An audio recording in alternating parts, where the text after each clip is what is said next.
I'm Tara Chetok, and I am the project manager for the Oregon Health Policy Board, and I appreciate all of you taking time this morning to join us for today's Health Policy Board educational webinar on Oregon's 1115 demonstration waiver. And before we get started with this morning's educational webinar, I have a few housekeeping items to cover.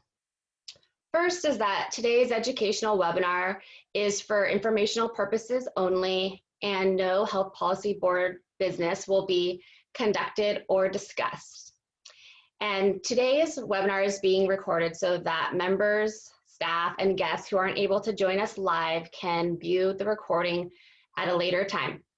And the recording from today's educational webinar will be posted on the Health Policy Board's website later this afternoon. And during the webinar this morning, all participants will be placed on mute, but we will take questions from Health Policy Board members throughout today's webinar. And to do that, members, please raise your electronic hand using the Zoom features, or feel free to send me a chat and we'll stop and address your question.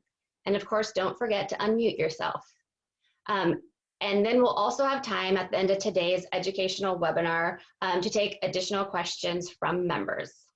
And now that we've done our due diligence on housekeeping, we can move to the exciting stuff. Today's educational webinar will be presented by Lori Coiner, Medicaid Director, and Jeremy Van de Hey, Director of Health Policy and Analytics. And with that, Michelle, if you could please bring up the slides for today's presentation. And if you're not able to see the slides, if you're joining by phone, a copy of the slides are placed on the Health Policy Board's website under today's meeting date. So you can follow along there too. And I see Lori has joined us. Welcome, Lori. Also want to confirm that Jeremy is logged in and his audio is working. Jeremy, are you there?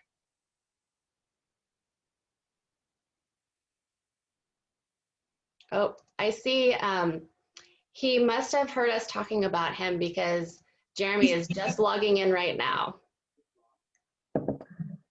Hey there, Jeremy. Can you hear us?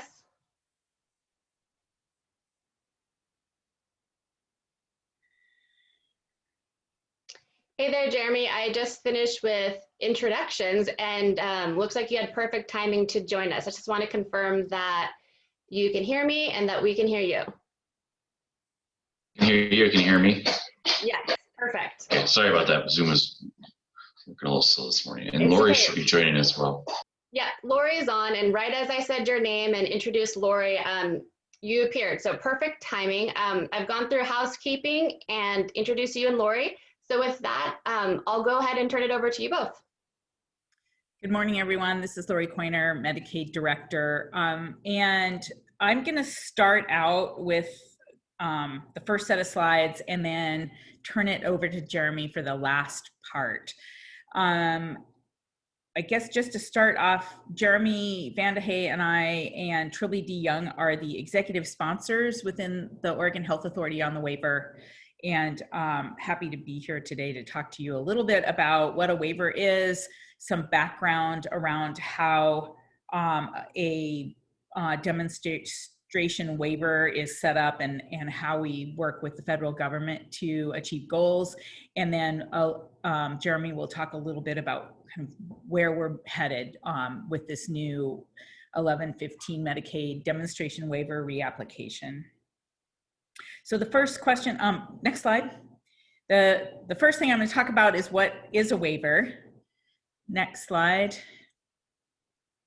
A waiver is a ability, the federal government allows states to waive federal law under certain conditions. As most of you know, Medicaid's a federal program that every state, including US territories, have. In our state, the federal government pays for about 75% of the Medicaid fees. And so they are a very important partner in the administration of our Medicaid program. as part of that, for each state and each territory, we're governed by federal law in terms of kind of minimum standards on how we can determine who's eligible for Medicaid and the benefits that those members receive. And through what's called an 1115 demonstration waiver, states can waive certain federal regulations. There are actually numerous other waivers that are more specific to certain topics. For example, we have a couple 1915 waivers that are mostly administered out of DHS for our aging and people with disabilities programs, and our and those sorts of programs to provide in-home benefits, for example. The 1115 waiver is broader. It allows us to really govern our entire delivery system for Medicaid. And the key piece to this is we have to negotiate with the federal government to change these regulations. And one of the big things that they look at is that we're not going to cost the federal government more money. So what that means, the way we talk about that is we say it's budget neutral. So because the federal government is waiving regulation, we're agreeing to both evaluate our waiver and not spend more dollars or be budget neutral. The waivers are kind of a combination of legal policy and policy dynamics. And the 1115 waivers are all approved fully at the HHS Secretary's discretion. And we'll talk a little bit more about that in some later slides. Next slide.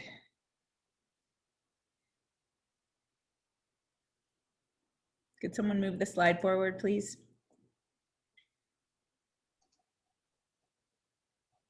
Yeah, sorry about that. Lori, I think Michelle's was having some difficulty with her screen. Let's just give it one moment. She'll get it right back up. Okay. I'm plagued by technical difficulties lately. So I'll just talk about this. I covered it already to some degree. So the 1115 Medicaid waiver is called a demonstration waiver, and typically the way that we think about it is you make a proposal to demonstrate that you can provide better care at the same cost for people within your state. Some states have very small, narrow Medicaid waivers, so they might just cover one topic, like substance use disorder services. We just are having a SUD waiver approved that's an 1115. But in our state, we have the Medicaid waiver has broad authority. It's not a state plan amendment. What that is, state plans amendments are very specific amendments to what we call our state plan, which tells the state how we need to operate our services for Medicaid. Next slide.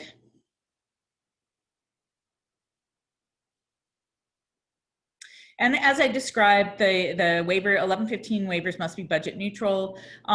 They generally last 3 to 5 years. Oregon has always had a waiver that was 5 years, and we've had, I believe our first waiver was in 1994. So we've had a continuous 1115 waiver every 5 years since then. And as I described a little earlier, it requires a formal evaluation because it's considered a demonstration. And so the CMS requires us to evaluate how effective we were both in cost and delivering higher quality and better access for members. Next slide. I guess I keep jumping ahead on my slides. We had our first waiver in 1994, and that first waiver was expanded our Medicaid eligibility criteria, and it established the prioritized list of health services. We're still the only state in the country with a prioritized list. That allowance is in our waiver. So every time we renew our 1115 waiver, we renew many of the aspects that we've had historically, like the prioritized list and some expanded eligibility. Next slide. The last, on the, as I described, the waiver renewals are recurring every 5 years. Our current waiver expires in June of 2022. So typically you apply for a waiver a full year in advance. So the reason we're talking about it is, that date is coming up here in June of 2021. CMS allows flexibility for states to turn in waivers after that, but it's really the time to start building and thinking about what a renewal would look like. Just to remind those of you who've been around a while, and for new folks, the 2012 renewal, it was a big change in our delivery system. It's where coordinated care organizations were first established, and we initiated our health system transformation.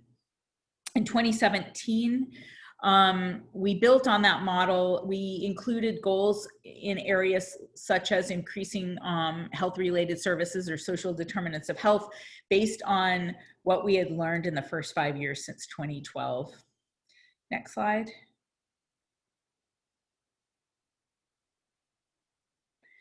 So now I'll talk a little bit about how the renewal process goes. And kind of what we're looking at moving forward. I'm going to do a couple slides and then I'm going to turn it over to Jeremy. So the interesting thing about 1115 is it is truly a negotiation. So the way that we think about it is we may have an idea around, well, let me give an idea, a global budget. That was a big discussion in 2012. And so the state comes with policy ideas and says, hey, we can deliver care that's better for lower cost, and here's how we want to do it. And CMS then, takes our proposal, has questions, and we negotiate back and forth about what that could look like. They may ask for more information. They may tell us this part looks good, this part we can't do because of law, we're not willing to waive. And in that negotiation, CMS brings in other federal partners like Office of Management and Budget, their legal department, and so forth. What happens then also, there's political pieces going on in the background where our federal delegates may get involved, other stakeholders, other interest groups can influence CMS. And so while we're talking about policy in a very important way between OHA and CMS, there can be other political pieces going on at the same time, including the governor's office. And in the both 2012 and 2017, the governor and our governors and the governor's offices were very important in moving the political pieces forward. Next slide.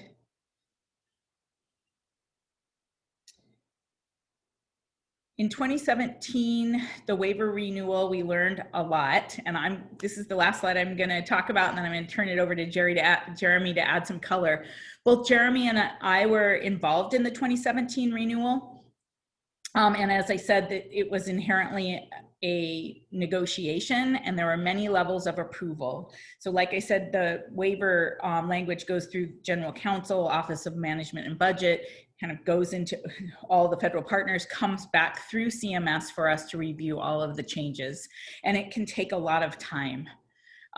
Because it takes a lot of time and there's back and forth, and in some, and we as a state don't always see that back and forth that's happening at the federal level, our local stakeholders can get frustrated by the process, or they feel like it's not fully transparent. And sometimes that's true, it's not transparent to us either. Another really key thing to think about is when we think about health system transformation, there are lots of things that we can do in our system that don't require waiving federal law. So the pieces that go in the waiver, sometimes we might put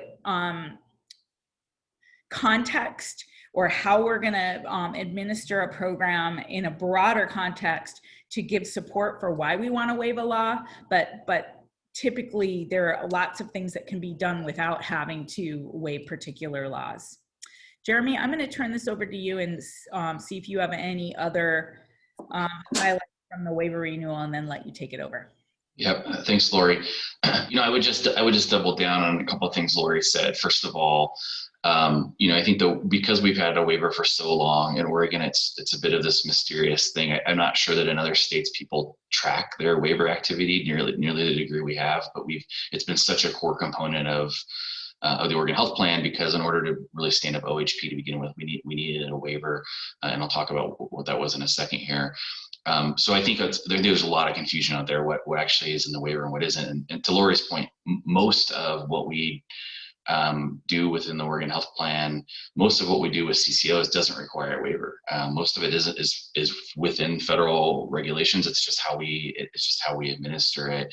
The waivers really come into play for a couple of places where there's a specific regulation that we feel like doesn't quite get us to where we need to be or creates a barrier. I think this is extremely confusing for the public and for stakeholders and for legislators, because often they think we need a waiver to administer CCOs, and that's really not true. There's a couple of pieces of the CCO model that we needed a waiver for, but not to have managed care organizations, not to call them CCOs or to have them do most of the things that CCOs do. But there are a couple of waivers that we have gotten that have been really, really critical, that we think are really part of our model. So, I think that can be confusing. The other piece, I think somewhat related, is that, in addition to this being sort of a negotiation, and it is, CMS is under no obligation to say yes to waivers, and they've said no. Notably, Massachusetts submitted a waiver a couple of years ago, taking up the Trump administration's offer to be helpful to states with pharmacy.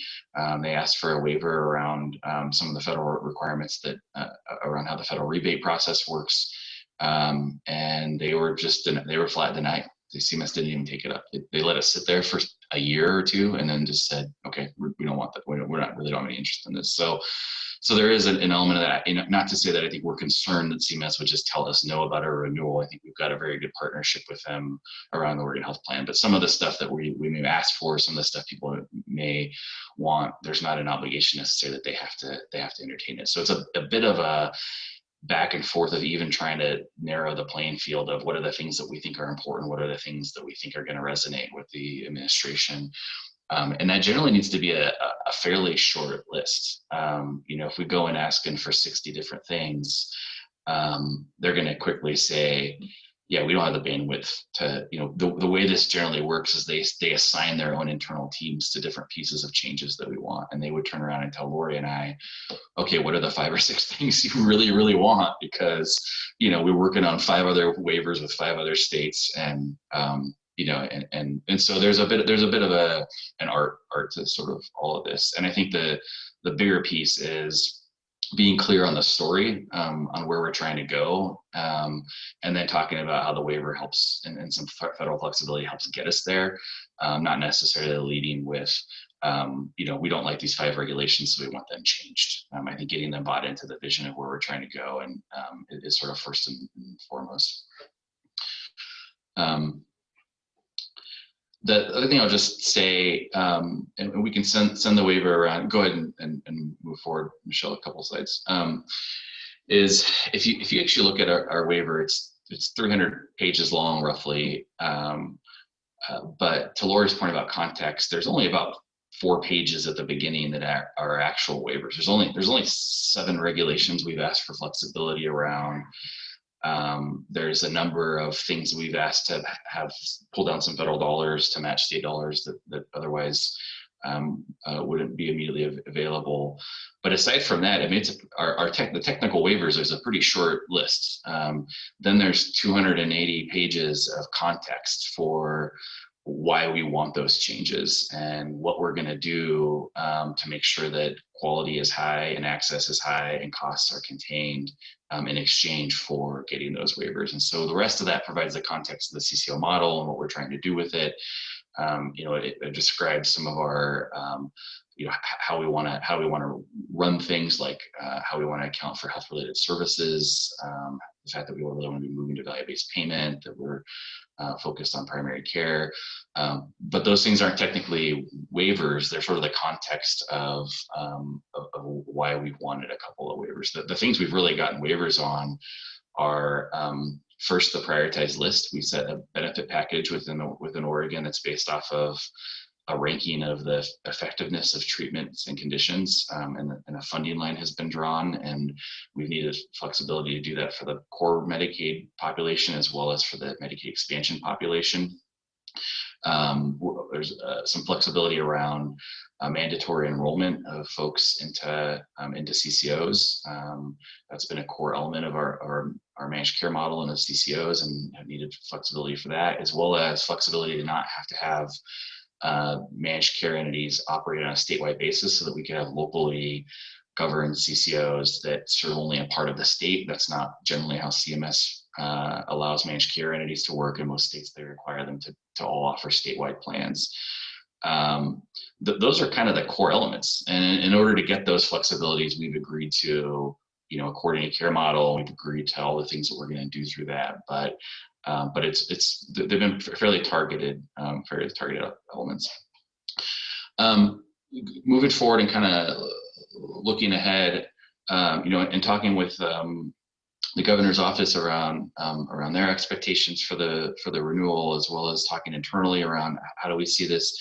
I think it's important that this isn't like we don't see this as we're scrapping CCO 2.0 and now moving to CCO 3.0. We really see this is sort of the next step of implementation of CCO 2.0. We heard a ton of feedback over the last several years.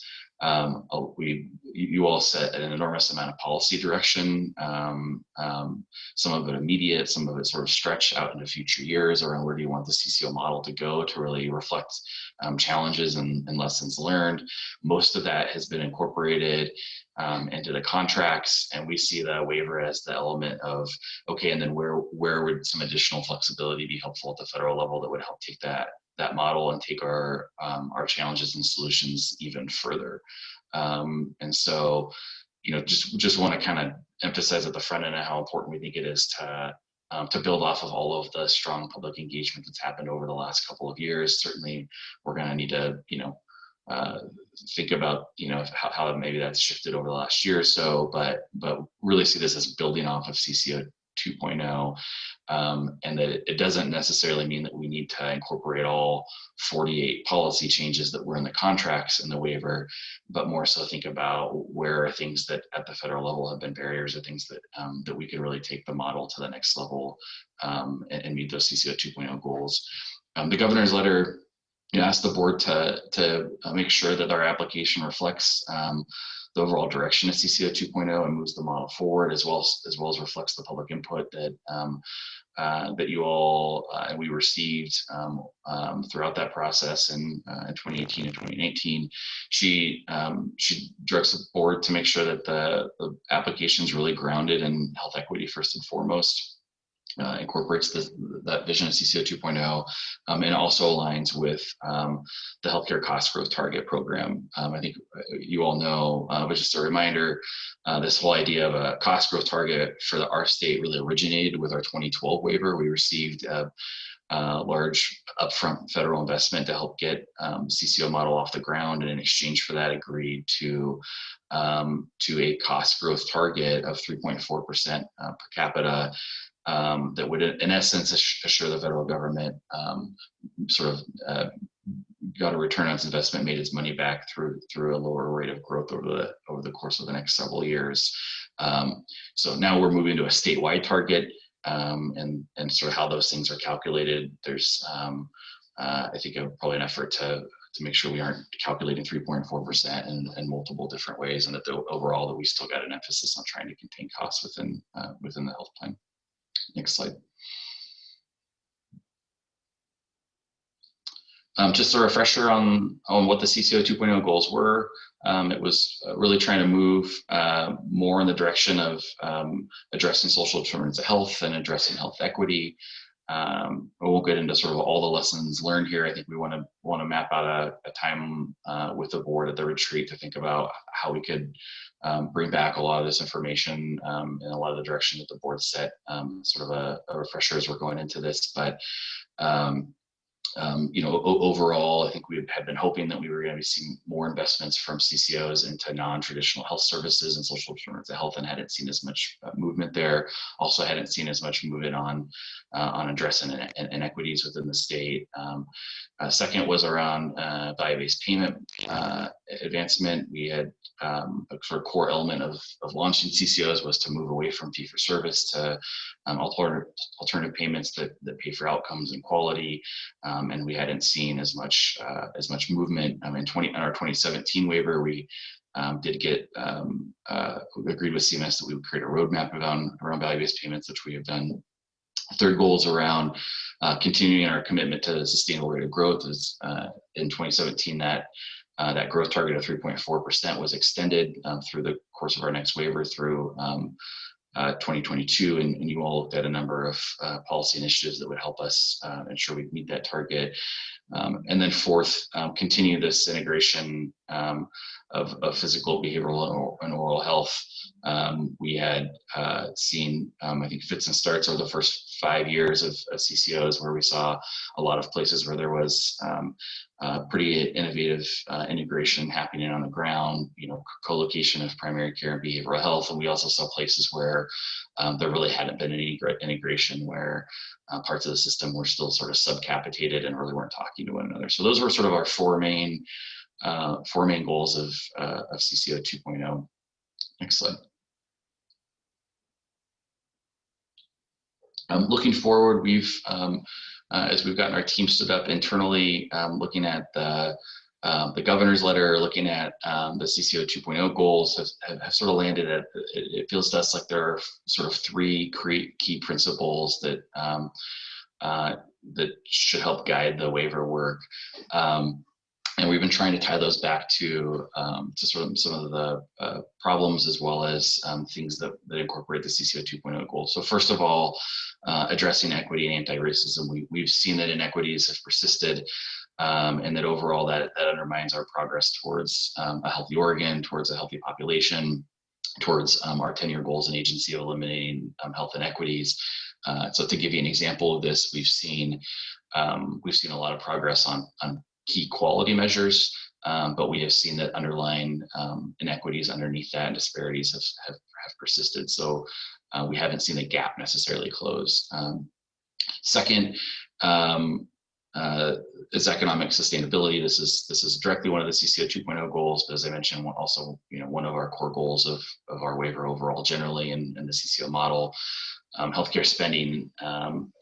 And healthcare spending continues to grow nationally and across the state at a sustainable level. And a core element of CCOs was to create a model that would fix that, and which would deliver high quality, affordable care at a cost we can afford. We've also seen that the financial incentives still are not aligned to contain costs and eliminate inequities. And so thinking about how do we fundamentally shift some of those financial incentives to get us closer and closer to a system that sort of functions on its own in a more sustainable way, and does that in a way that also addresses equity. Third is really continue to advance a person-centered system. When we first launched CCOs, core element of the conversation was how do we create a system that's really wrapped around patients, that puts patients at the center and helps them navigate and integrates care for them. And so I think this bucket incorporates a lot of the other CCO 2.0 goals that are addressed in the first two, thinking about how do we better integrate across systems, how do we ensure that the system really works for patients, helps them get what they need to be healthy, whether that's healthcare or other health services.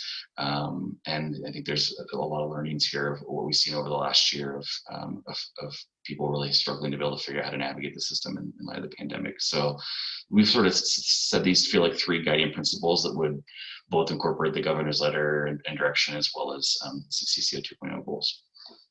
Next slide. Back one more. Thanks.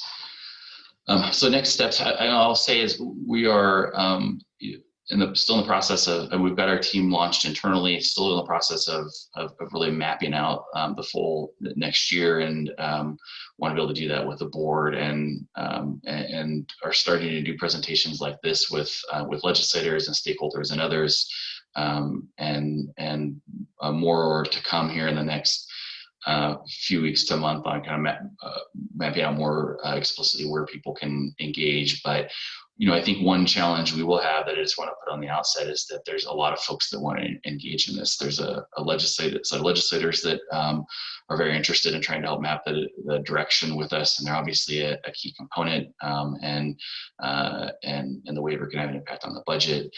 So we'll need to be working hand in glove with the legislature. We've heard from various stakeholders who are interested. Tribal consultation is always a core element of this work, and recognizing that the tribes are our government partner with us in administering the program. And we also want to be able to incorporate the policy board, obviously, and the policy board's committees. So we're kind of working through how to juggle all of that, just to be frank, and want to be able to work through that all with you. We see as next steps is a discussion. Today we're just really trying to get you some background and grounding, and we'll open it up for questions here in a minute. Want to have a longer discussion with you all at the retreat on what this looks like throughout the year, and how to involve your committees in the process as well. We will begin work with the tribes this Friday with a similar kind of background conversation with them, and then have a process outlined throughout the year to do ongoing tribal consultation as ideas for the waiver emerge. And it's critical that we engage the tribes really early and often in that. Third, community engagement. Again, and talking with internally with our outreach teams, and talking with the governor's office, we've heard a lot of feedback the last couple of years, and so we want to make sure that we frankly aren't acting like we haven't been hearing from communities the last couple of years, and that we're starting from a place of incorporating all of the feedback we've heard around problems and solutions, and really incorporating that into the process, and making sure that we're putting together a waiver that reflects that. We're mapping out a process to find sort of existing meetings beginning in Q1 that we can tap into. But again, I think we want to be able to make sure that we're careful that as we're going on to talk to folks that we're not acting like we haven't heard them over the last couple of years, because we have. Also want to talk through potential of the Health Equity Committee as an advisory committee. We have had an initial conversation like this with CCOs, both through CCO Oregon as well as with a standing CEO meeting that we have, and on Wednesday, also doing a similar briefing for a legislative work group that's been stood up by the legislature to work with us. So a lot of moving parts right now. Like I said, really trying to get everybody kind of grounded in what the waiver is. And then in the next couple of months to come, we'll be moving more into the policy pieces of it. Next slide. Overall timeline. We've had a couple issues going on. First, obviously, we've been in the middle of a pandemic, and unfortunately record-breaking wildfire season that has been horrendous for communities. Our normal timeline for applying for the waiver would need to be about a year in advance of when it expires, which would be this coming summer, because it expires next summer. We've worked with CMS on flexibility when we can apply. They've given us the authority to apply no later than December 31st this year, which buys us a bit more time. We've been really clear with CMS that it's critical that we are able to meaningfully engage with communities, and that we also aren't acting like we aren't recognizing everybody's in the middle of a pandemic. And so we're glad we've gotten that initial 6 months of flexibility as we're mapping out the timeline. Want to make sure that that's still realistic. We're also, a big key to this is understanding who CMS leadership is, and those positions haven't been appointed yet. We're hearing could be as early as this week that CMS administrator is announced. That's the sort of rumblings, and I don't have any secret information. I'm just Googling Politico like the rest of you, but obviously knowing who those leaders will be really critical, because as Lori said, ultimately waivers are approved by the HHS secretary and CMS administrator, and understanding where their priorities are is going to be really, really critical, and also understanding what's on their plate this year. If they've got a couple other things that they're like, that's what's most important to us is COVID response, and we're pushing off waivers for another year. That's the type of stuff that we'll need to understand once they get into place. But right now, we don't have that information because we're waiting for those appointments, and it'll be a mad rush to meet with them once they're in. So that's a kind of wild card that we're going to have to navigate over the next month or so, as those positions get filled and we start to understand what their priorities are. But right now, backing up from expectation that we would apply no later than December 1st, and we'd actually like to have application in closer to October, November to give us a bit of wiggle room there. So kind of backing up from the bottom, we would expect that we need to shoot for having a draft application posted for public comment in August or September. That's kind of the final step. That's not what we would consider meaningful public engagement, but that's a required final step before we submit, is a final public comment and tribal consultation period. Backing up from there, what we really see is the summer is a process of a sort of concept papers that ultimately would make up the application, but we would be putting together some proposals publicly for public and stakeholder input on what are the kind of the key policy goals and things that we're thinking about. So we're getting some input there. We would likely need to be floating these by CMS as well to get some early read. The idea is to submit an application that doesn't have any major surprises for them. You kind of want to make sure that if you're going to run into some major barriers, you make some decisions earlier on about whether to include those or not. And then that kind of back in, so summer sort of concept paper development, and before that in the spring, we really see as the more kind of beginning public engagement, stakeholder input, tribal consultation on some of the early designs. So that's the overall timeline. Like I said, a big key of this is seeing who's in seats at CMS, and we're well positioned to meet with them and tell the Oregon story as soon as they're available. With that, Lori, anything to add on timeline? Otherwise, I think we can open it up for questions. No, I don't think so. You covered it well. Yeah, we're ready for questions. Great. Thank you, Jeremy and Lori, for presenting. Very informational, a lot of information and content there. And you set us up nicely for the board's retreat next week, where the board will be diving deeper into the role of their work with the waiver at the request of the governor. But I see that we have, I'm counting at least 4 of our 6 members on today's educational webinar. So I wanted to open up questions or take that opportunity to see if any of the members have any questions, thoughts, or comments to share. And I see, Kirsten, are you shaking your head? Yes. Did you have something? Please go ahead. Great. I was trying to look for where to raise my hand. I was just curious, really appreciate recognizing that there's been a lot of feedback received over the years, and so that doesn't need to start from ground zero. I was wondering if you could share any kind of themes in that feedback that you're looking specifically, that you're expecting to incorporate into this process. Well, this is Jeremy. I could start. And again, I think the balance here is making sure we incorporate that input, but that we also got a meaningful process for folks to weigh in, and that we don't sort of box ourselves in either. So that's a process we're trying to balance.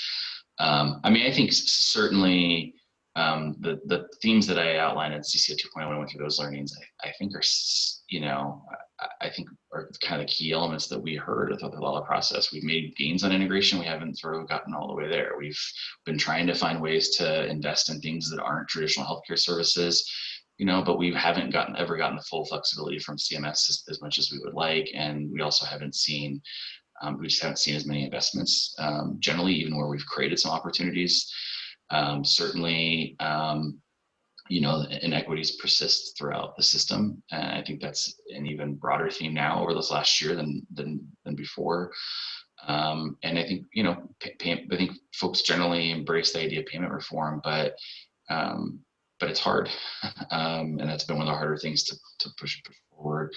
So I mean, I think overall, rather than completely doing it on the fly, I think this is part of what we want to be able to engage with the board on, is bringing back some of that input and lessons learned that we worked through in 2018 and 2019 with you all. But those are some things off the top of my head. I think one thing that we expect to really move forward one way or another is how this is part of the original policy board's vision around the original part of the legislation, was how do we move to sort of a true global budget that changes the financial incentives. We've never been able to get to a rate development process with CMS that is what I would think of as a true global budget, where we're really prospectively looking out over several years and sort of setting a fixed rate of growth. They've always required us. We've been able to blend funding streams between integration between physical and behavioral and oral health, into a single rate. But we've always had to be in a process where we're still primarily basing that rate off of last year's spend on medical services. And we think that's just an area we've never been able to get the flexibility that we've wanted from CMS. And so I think that's an area where we're trying to think through, what are the couple of big things that if we really able to move them forward or really advance the model and would maybe fix a bunch of other issues we're trying to solve. And that's one that is certainly something we expect to incorporate, and obviously want a lot more discussion with you all.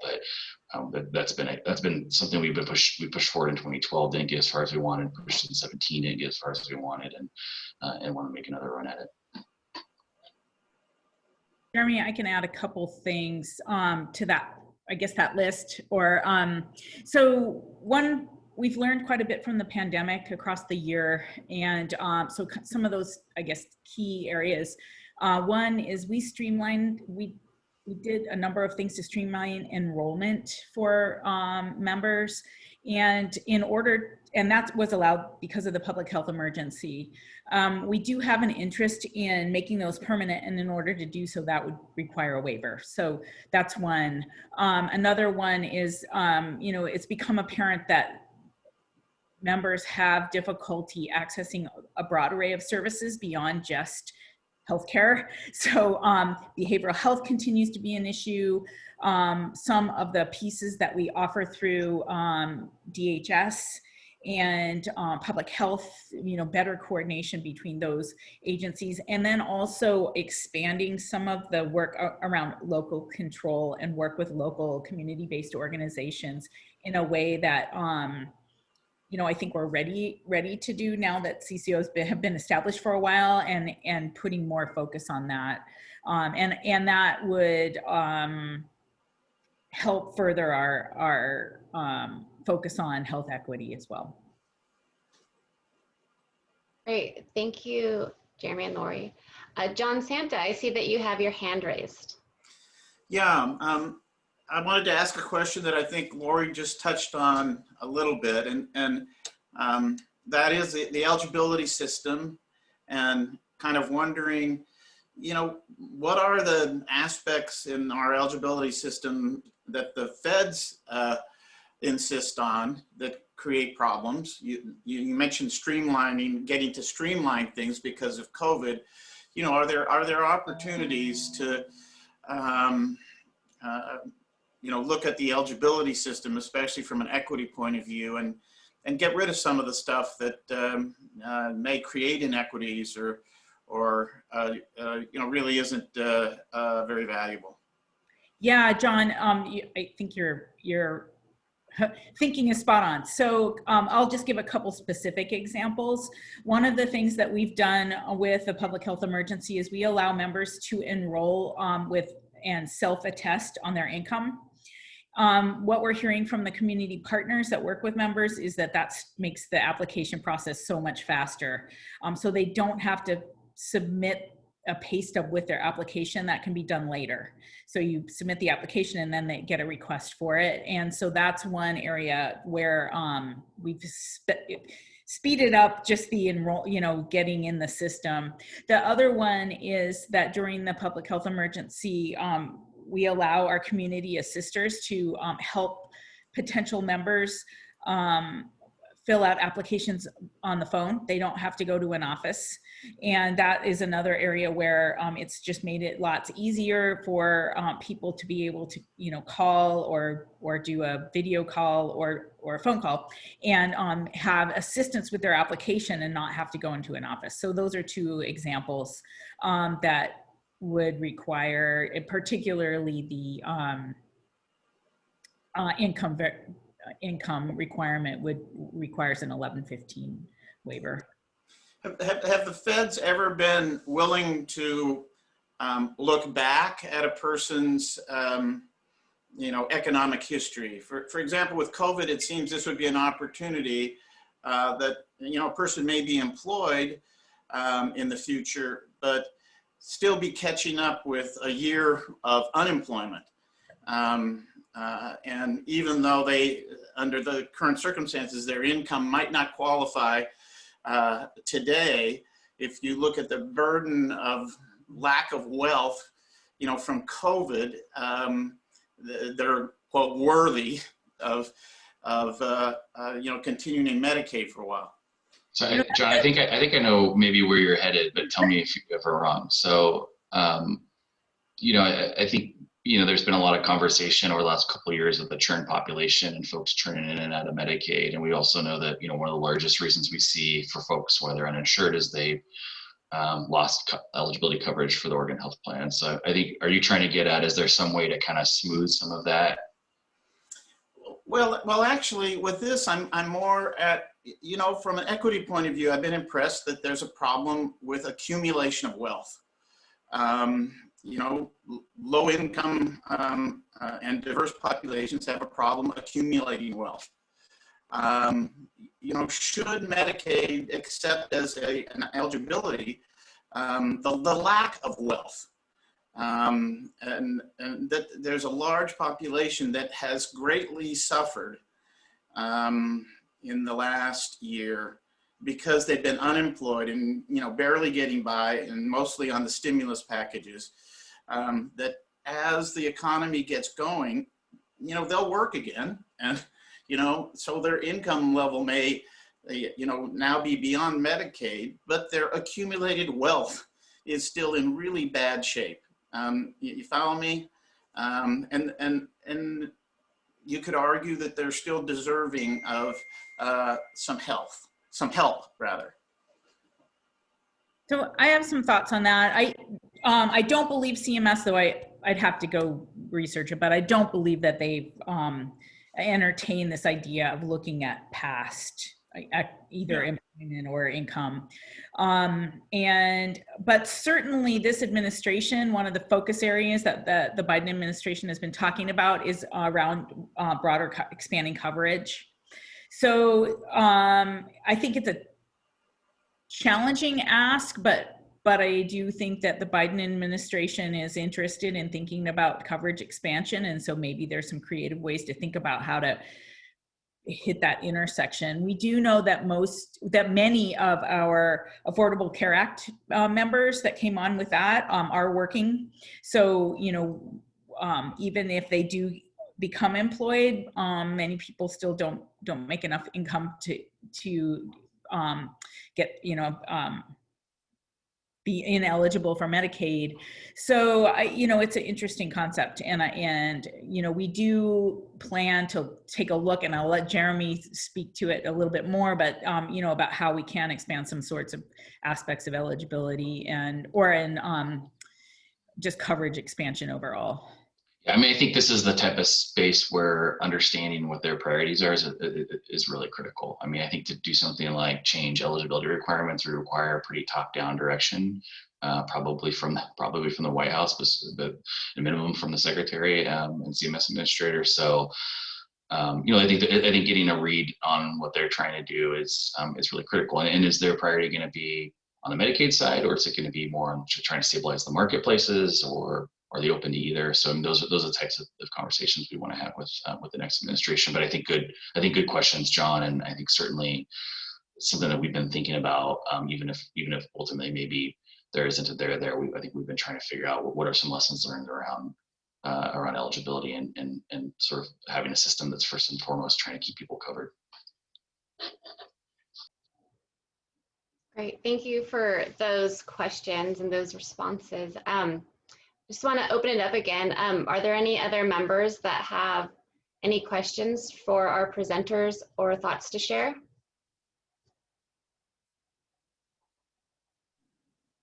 And certainly Jeremy and Lori, if you have any additional thoughts that you'd like to share or anything that you want to speak to that you've been reminded of, please feel free to do that as well. So we'll give people a couple moments to see if there are other questions from our group.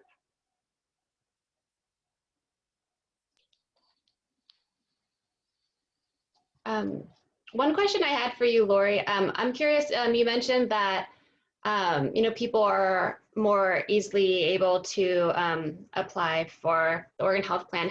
Could you speak to enrollment numbers that OHA has seen over the past year? Has there been quite a large increase in enrollment? Yeah, yes, there has. Though I don't know that it can be attributed to the streamlined eligibility. So we've seen the Oregon Health Plan's gone from about 1 million to about 1.2 million, roughly, since the beginning of the pandemic. And it's continuing to increase. But one of the reasons is that we are not dropping people from the plan. So if a person is, when each year members need to do something called redetermine, which means we reassess whether they still qualify for Medicaid. In Oregon, once they are determined eligible, that lasts for a year. When it's time to redetermine, we send the applications out and all of that, but if we are not dropping people for failure to respond. And so they're retaining their Medicaid membership. And so most of the increase has been because we're retaining individuals across the public health emergency. There is a requirement by the feds to do what we call an unwind at the end of the emergency, but thankfully now that won't be until after 2021 sometime. So. Great, thanks for that, Lori, and great to hear on the work. I know lots of members and staff appreciate how easy you are making it for people to sign up. So thank you for that. It looks like I see a hand raised. Michael Collins, did you have a question to share or comment? Just a comment. First, I'd like to thank Lori and Jeremy for inviting the tribes to this meeting. And talking about flowing out 2.0, we've been working on this with the state for, seems like forever, Jeremy. So talking about eligibility and what it looks like for our community, 2/3 of our user population here in our clinic is on OHP. That's 67% of our population is on OHP, which goes to show the economics of our community. So I applaud the efforts of getting 2.0 going and launched. I'm glad to be invited to this, and I found the information helpful. I was wondering if you could share the slide presentation for us that aren't at the state. Yes, absolutely. Okay. Thank you. It's good to see you guys. Yeah, thanks, Michael. Good to see you too. Hey, Michael, we'll be presenting to tribes on Friday as well. We're coming to the Tribal Monthly meeting. You're on mute. I said I have Friday off, so I'm glad I joined today. Smart. Well, you can give Caroline your questions for Friday. Okay, great. I had a question that came through in the chat. Has there been any consideration for using the waiver to maintain Oregon Health Plan for folks circling in and out of local jails? I can speak to this a little bit. In 2017, we had a broader set of policy goals for the waiver. We had to put a big bucket of those aside because we worked to have the waiver approved before the inauguration in January, when we had been working to have it approved in June of, what was that, Jeremy? 2017. So it was approved in January of 2017 with the current administration that we've been working with. And one of those pieces was around not continual coverage for people incarcerated, but for, we did have an ask for people who are incarcerated that they maintain their coverage for 2 weeks or until they're adjudicated. And we started to have the conversations with CMS. I will say we were the first state to ask. I think some states have taken a run at it since and have not been successful, but it doesn't mean that we can't go at it again. So we didn't ask though for the full time, and that's been a real sticking point with CMS. But we considered, before a person was adjudicated, that they really hadn't been convicted of a crime, and that therefore there would be a reason to cover them. The reason for that time period would be that that way the CCO could then coordinate with the health personnel at the jails to make sure people stayed on their medications and that sort of thing. So hopefully that's helpful. Great. Thank you, Lori, for that response. I don't see any other hands raised or questions in the chat box. So this is, suppose, people's last moment. And I'll just say one other thing, Tara, before we wrap up, see the other questions come in. I think it's also important to just mention that, you know, what we're talking about is really the Oregon Health Plan. There are other waivers that the state has. DHS has waivers for around long-term care. We actually have other 1115 waivers related to programs in public health. We're working on a waiver related to substance use. Those are all sort of on separate timelines. And so the focus here is really on the Oregon Health Plan. Similarly, I know folks have thought about, well, there's something called a 1332 waiver that's part of the ACA that's really more around what you do with commercial coverage. You know, the way the process works for CMS right now is those are all isolated in their own things. And so we're sort of have to work on the Oregon Health Plan waiver as a focus on Medicaid primarily, but that's something that could shift. The Obama administration really wanted to keep 1332s and 1115s really separate. The Trump administration didn't change that. Remains to see whether the Biden administration changes that. But right now, we have to sort of ask for waivers specific to Medicaid, and anything else outside of that's a separate process. So just wanted to provide that context for folks. great, Jeremy, thanks for that clarification. That is appreciated as we're all learning more about the waiver. And I'm not seeing any other hands that are raised or questions in the chat box. So just want to thank everyone for your time, especially Jeremy and Lori for presenting this morning. We appreciate it.